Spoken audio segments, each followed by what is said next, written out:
South ఇండియాలోనే biggest sorry store మన Varahi silks మన విజయవాడ ఎంజీ రోడ్లో ప్రారంభం. ఇండస్ట్రీలో ఇప్పుడు ఎక్కడ చూసినా వినిపించే పేరు దురంధర్. డిసెంబర్ 5న రిలీజ్ అయిన ఈ సినిమా కేవలం 10 రోజుల్లోనే బాక్సాఫీస్ దగ్గర విధ్వంసం సృష్టించింది. రణ్వీర్ సింగ్ నటన, ఆదిత్య దర్ టేకింగ్కి జనం ఫిదా అయిపోయారు. కానీ ఈ సినిమాకు మూలమైన అసలు కథ ఒక పాకిస్తానీ గ్యాంగ్స్టర్ రెహమాన్ డెకాయిడ్ జీవితం. ఈ సినిమా కంటే 100 రెట్లు భయంకరంగా ఉంటుంది. 15 ఏళ్లకే తల్లిని చంపి తలలతో ఫుట్బాల్ ఆడుకున్న ఆ నరరూప రాక్షసుడి చరిత్రను మరియు ఈ సినిమా సాధించిన రికార్డ్ కలెక్షన్స్ని ఇప్పుడు తెలుసుకుందాం.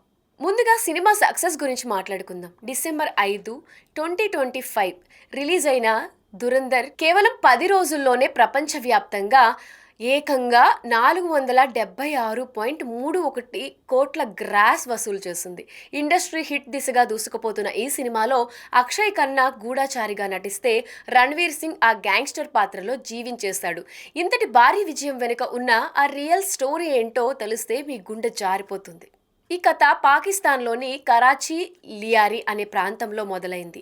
ఇది అత్యంత వెనుకబడిన పేద ప్రాంతం. రెహమాన్ అసలు పేరు సర్దార్ అబ్దుల్ రెహమాన్ బలోచ్. ఇతడి తండ్రి అప్పటికే డ్రగ్స్ స్మగ్లింగ్ చేసేవాడు. ఆ వాతావరణం వల్ల రెహమాన్కు చిన్నప్పటి నుంచే నేరాలు అలవాటయ్యాయి. అసలు ఘోరం ఏంటంటే కేవలం 13 ఏళ్ల వయసులోనే ఇతను మొదటి హత్య చేశాడు. 15 ఏళ్లు వచ్చేసరికి రెహమాన్ పూర్తి రాక్షసుడిగా మారాడు. తన తల్లి ఖదీజా బీబీ ఒక ప్రత్యర్థి గ్యాంగ్స్టర్తో సంబంధం పెట్టుకుందని అనుమానంతో కన్న తల్లి అని కూడా చూడకుండా ఆమెను దారుణంగా హత్య చేశాడు. ఈ ఒక్క ఘటనతో అతని నేర ప్రపంచంలోకి పూర్తిగా దిగిపోయాడు. 2001లో అప్పటి లియారీ డాన్ హాజీలాలు అరెస్ట్ అవ్వడంతో 20 ఏళ్లకే రెహమాన్ ఆ గ్యాంగ్కి కింగ్ అయ్యాడు. అప్పటి నుంచి అతను ఆగడాలకు అడ్డు అదుపు లేకుండా పోయింది.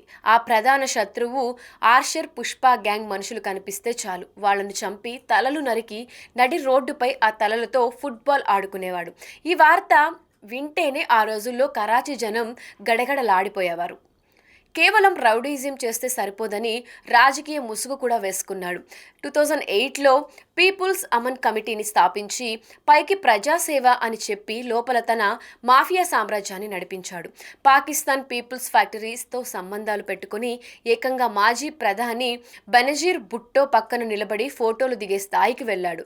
రాజకీయ నాయకులు అండతో కొన్నాళ్లుగా దర్జాగా బతికాడు. ఎంత ఎదిగినా పాపం పండగ తప్పదు. ఆగస్టు 9, 2009 కరాచీ స్టీల్ టౌన్ ప్రాంతంలో పోలీసులు రెహమాన్ని చుట్టుముట్టారు. Encounter specialist SSP Chaudhary Aslam రెహమాన్ని తన 3 అనుచరులను కాల్చి చంపేశారు. అయితే రెహమాన్ అనుచరులు మాత్రం కేవలం 3 అడుగుల దూరం నుంచి కాల్చి చంపారని ఇదొక బూటకమని ఎన్కౌంటర్లో ఆరోపించారు. దాదాపు 80కి పైగా క్రిమినల్ కేసులు ఉన్న ఆ కిరాతకుడి కథ ఇలా ముగిసింది. ఇది దురంధర్ సినిమా వెనుక ఉన్న భయంకరమైన నిజ జీవిత గాథ. సినిమాలో రణ్వీర్ సింగ్ నటన చూసి మనం విజిల్స్ వేస్తున్నాం, కానీ నిజ జీవితంలో రెహమాన్ చేసిన పనులు తలుచుకుంటేనే వణుకు పుడుతుంది.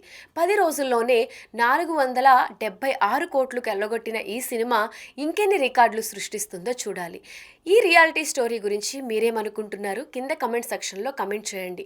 మరిన్ని మూవీ అప్డేట్స్ కోసం ఇట్స్ యూటీవీ ఛానల్ని సబ్స్క్రైబ్ చేసుకోండి.